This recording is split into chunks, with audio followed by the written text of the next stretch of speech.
Ladies and gentlemen, this may come as a shock to you, or maybe not, but I think Nancy Pelosi has lost her mind, and for reasons which I will explain to you. Now, you know and I know that when it comes to the notion of Israel and Gaza and Hamas really isn't the Israeli version of this is a war against Hamas.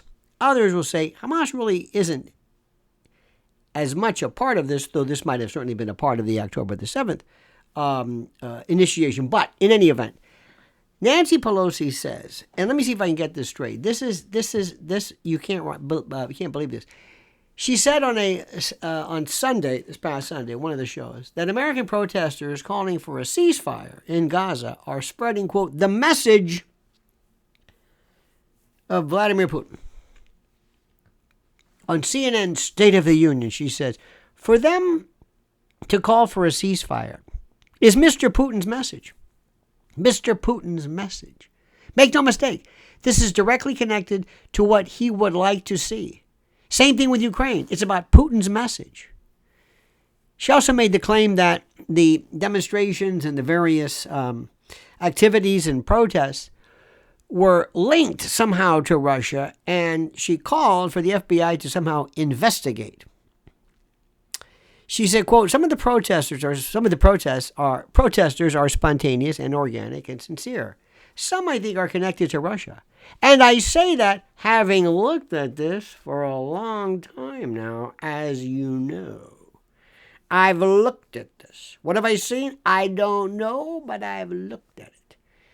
And from what I've seen, I think something's going on here, because I've looked at it, and I think that there is something going on. So when they asked her if she thought the protesters were Russian plants or Russian agents, she said, quote, I don't think they're plants. I think some financing should be investigated, and I want to ask the FBI to investigate that. Now, what some folks are saying, interestingly enough, is they're saying, what about the financing that you receive from other countries, namely Israel? Now, that's an interesting comment. Think about the statement that's being made.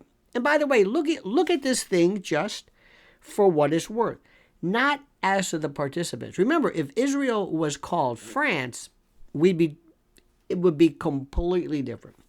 So here's the story, which is ironic. You have right now, by the way, ceasefire is interesting. Ceasefire involves both sides not firing. I mean, is this a Hamas ceasefire? Is Hamas still fighting? I don't know. But ceasefire involves coordinated, multiple-partied cessation of aggression and the like. But here's what she says. The ICJ said that there was at least some form of preliminary findings of either genocide or suspected or probable cause, if you will, prima facie case, whatever the particular phraseology is, of genocide being made. Okay? Now, what's also interesting, there are people, half of them being namely Democrats, there are people who believe that precisely.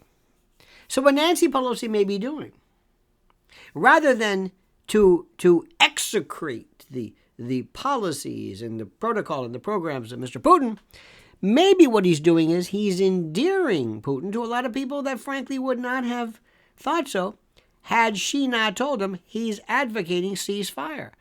Because many, I would venture to say most of all of the domestic protesters here, pro-Palestinian, are Democrats, or certainly would not necessarily be voting for Donald Trump. So those are Biden supporters. One could argue, I think, reasonably suspect.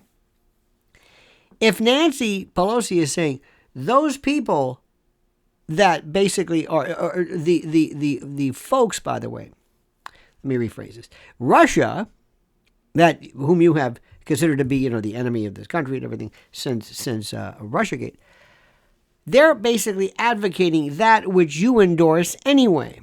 Isn't that interesting? Don't you find that to be fascinating?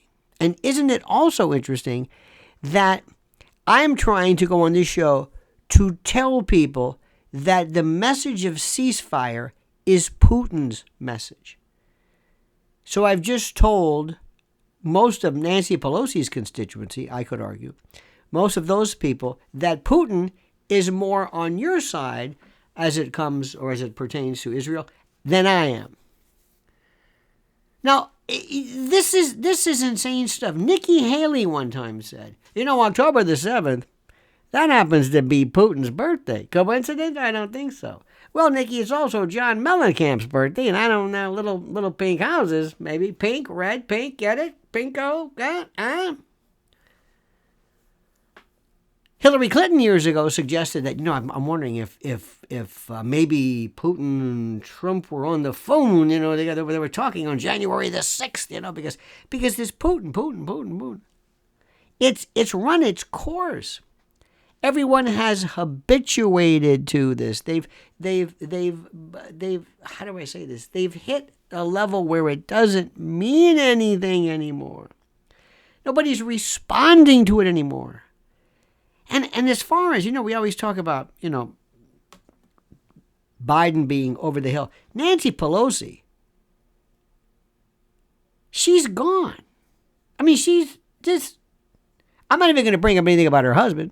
Remember Hammer Boy? What the hell was that all about? I have no idea. All I know is simply this.